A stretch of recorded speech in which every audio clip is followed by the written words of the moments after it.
Hi, can you guess who I am? Here's a couple fun facts about me.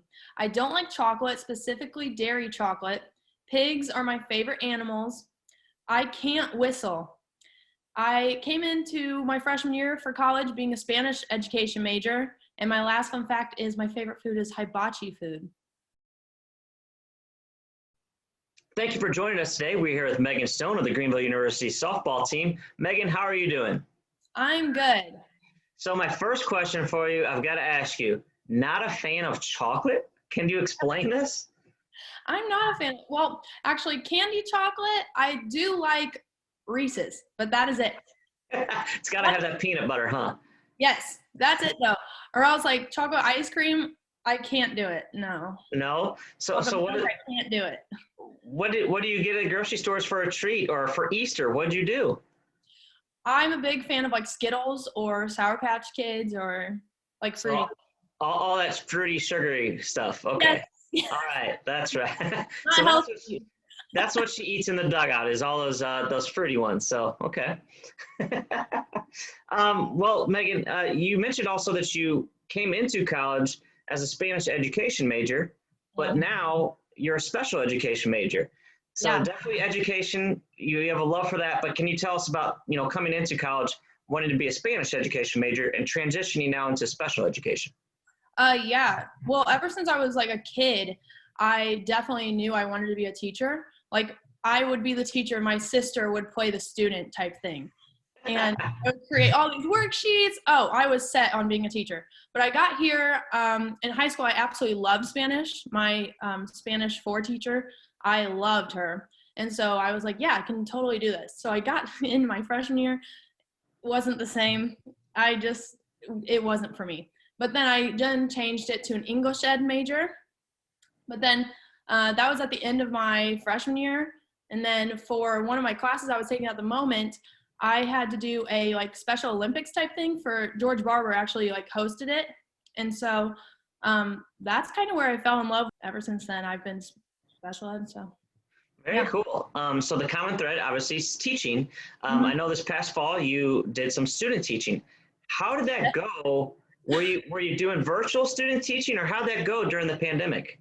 Well, I was at school every single day. I was there from about 8 o'clock till 4 every day. But so I got 2 placements because I'm in special ed. My first one was at a elementary school, 4th and 5th grade reading classroom, which they did a A/B schedule. So I only saw the kids actually 2 days a week, Oh and wow. the other ones were Zoom days. And yeah, that was quite interesting with elementary aged kids. But yep, got through that. So now you mentioned there the Zoom Yeah. presentations. Did being a teacher currently in student teaching and having to Zoom that way and teach, did that help you at all maybe in your actual Zoom classes for actual Greenville University? Like, was there kind of a crossover there and helped you kind of understand and maybe apply it more to Zoom on both ends?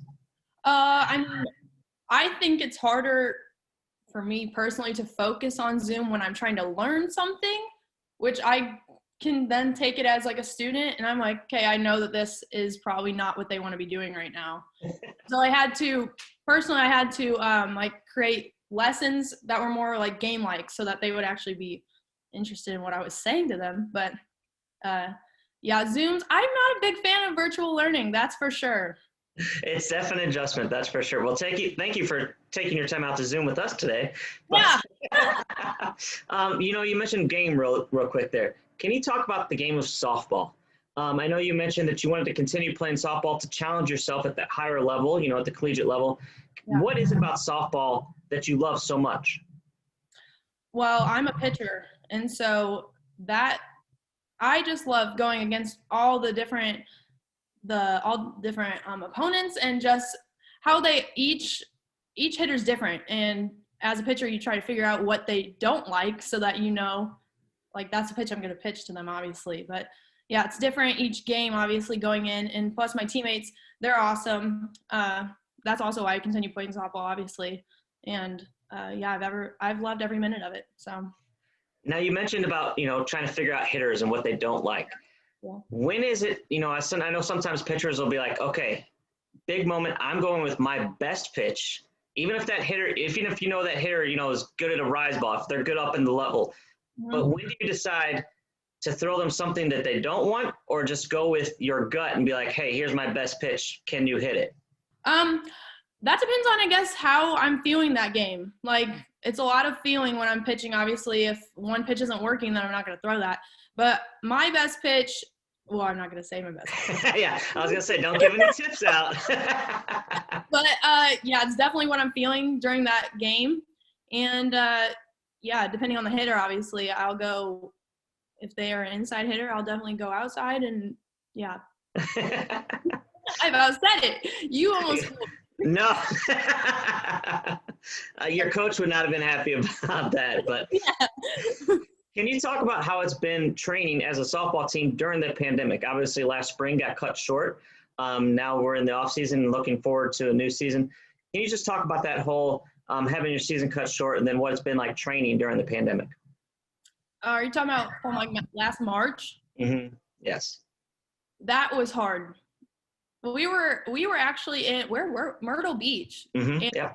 which was like, yeah, our season's done, and we were all very emotional. But we stayed in touch throughout quarantine. I did a few things over the summer, and then coming back here, we've done practices for like the first month and a half of the fall, I think we did. And then ever since we got done with fall season, which we just ended on scrimmage and stuff, we were doing captain's practices, and then lifting is what we've been doing here anyway. Cool. Very cool. You know, going back to your fun facts, you said your favorite animal is a pig.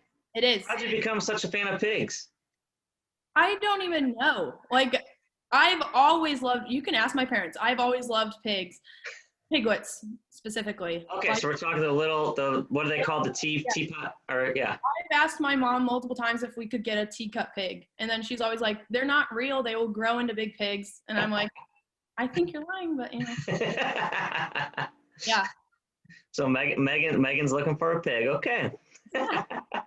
And then you mentioned your favorite food is hibachi. Can you tell everybody a little bit about that? Like, what makes it such the go-to meal?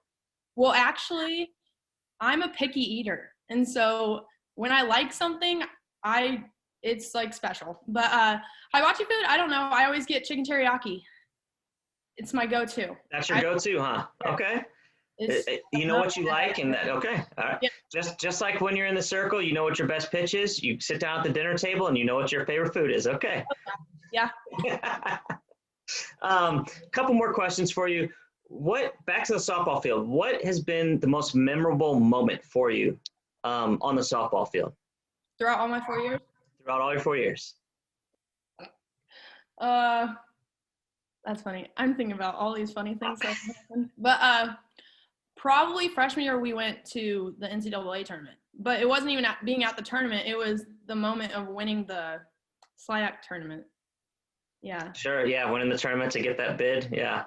I remember still pitching it, and the ball went to Megan Barrett. She threw her out at first. I still remember the whole thing. It was awesome. That's great. Great moment. I'm sure you'll cherish, for the rest of your life. Yeah. My final question for you, speaking of memories and dreams, you mentioned your dream job would be a flight attendant. So, yes.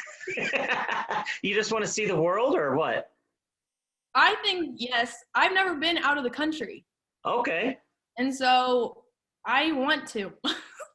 I want to go somewhere. I really want to go to Europe.